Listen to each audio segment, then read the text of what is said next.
Épargnez-moi les détails, le podcast qui va vous donner envie d'investir.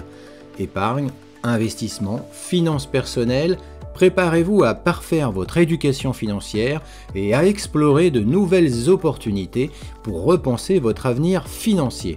Je suis Didier Testo, journaliste et fondateur de La Bourse et la Vie TV, et chaque mois, je recevrai Antoine Ferraillant, le directeur général de MoneyOne, qui renouvellera votre idée des finances personnelles.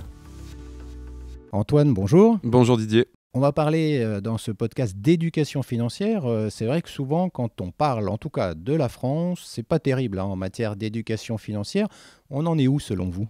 Alors effectivement, c'est un vrai sujet sociétal, j'ai même envie de dire, auquel les distributeurs d'épargne sont forcément confrontés, puisque pour créer, entre guillemets, un besoin, il faut que l'individu comprenne quel est son besoin. Donc effectivement, il y a un vrai déficit chez nous.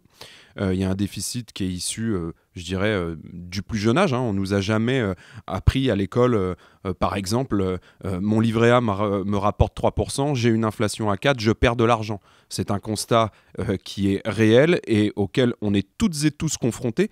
Et pour autant, très peu le comprennent. Donc il y a une multitude de petits exemples comme ça qui montrent qu'il y a un réel déficit, et ce qui est vraiment dommage pour les épargnants et même ceux qui n'épargnent pas, parce que certains perdent de l'argent, ou en tout cas ne le font pas fructifier comme ils pourraient le faire sur la durée, et donc à des fins d'enrichissement futur. Alors justement, la technologie ou les technologies, est-ce qu'elles peuvent favoriser cette éducation financière ? Vous prêchez un convaincu, donc selon moi, évidemment que oui, et elles peuvent le faire à travers de multiples façons. Aujourd'hui, l'accessibilité à l'information n'a jamais été aussi simple que par le passé. Il y a pléthore de plateformes, il y a pléthore d'applications mobiles, il y a pléthore de cours en ligne qui permettent justement d'appréhender la question et de comprendre simplement ce qu'est la finance. Parce que quand on dit finance, c'est souvent un mot qui fait peur à tout le monde. Et le premier réflexe que peuvent avoir les épargnants ou les Français, c'est de dire « j'y comprends rien, ce n'est pas fait pour moi, je passe mon chemin ».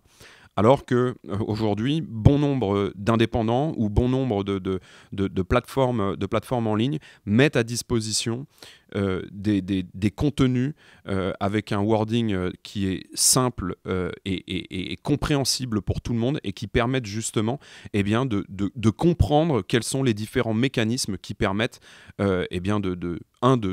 d'appréhender le contexte dans lequel on évolue aujourd'hui, qui n'est pas simple, et puis de toute façon il va changer dans le temps. On sait bien que c'est des cycles, et donc la réalité d'aujourd'hui n'est pas celle de demain, et aujourd'hui énormément de players sont là pour que justement les épargnants et françaises puissent appréhender et comprendre les différents mécanismes.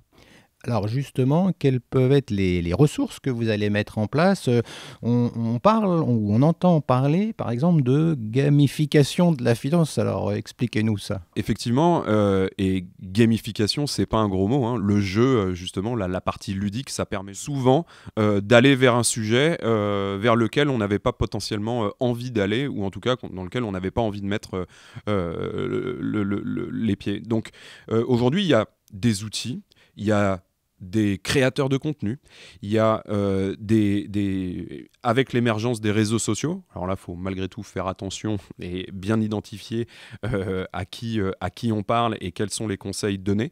D'ailleurs, traditionnellement, les distributeurs d'épargne sont toujours immatriculés à l'ORIAS, et eux sont vraiment les sachants. Maintenant, il y a quand même des créateurs de contenu qui émergent aujourd'hui et qui arrivent à travers des schémas, des croquis, à expliquer vraiment très simplement ce qu'est une action, une obligation, une assurance vie, de la SCPI, un plan épargne retraite, etc., etc.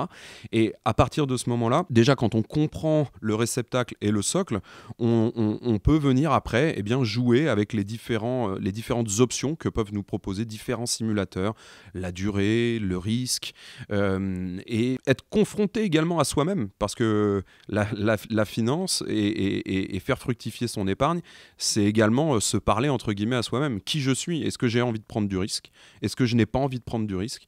Est-ce que j'ai conscience que si je prends du risque, je peux potentiellement avoir une rémunération plus importante au détriment d'une perte en capital? Ou alors, est-ce que je suis quelqu'un de très sécuritaire et je me dis, eh bien voilà, moi, je ne veux pas perdre mon capital et mes 2% par an me suffisent pour répondre à mes besoins patrimoniaux. Et donc aujourd'hui, il y a une multitude de simulateurs en tout genre qui permettent aux utilisateurs de s'appréhender soi-même et de voir quels sont les produits et les supports d'investissement contenus dans ces produits qui permettent de répondre justement à nos propres objectifs. Merci beaucoup Antoine. Merci Didier.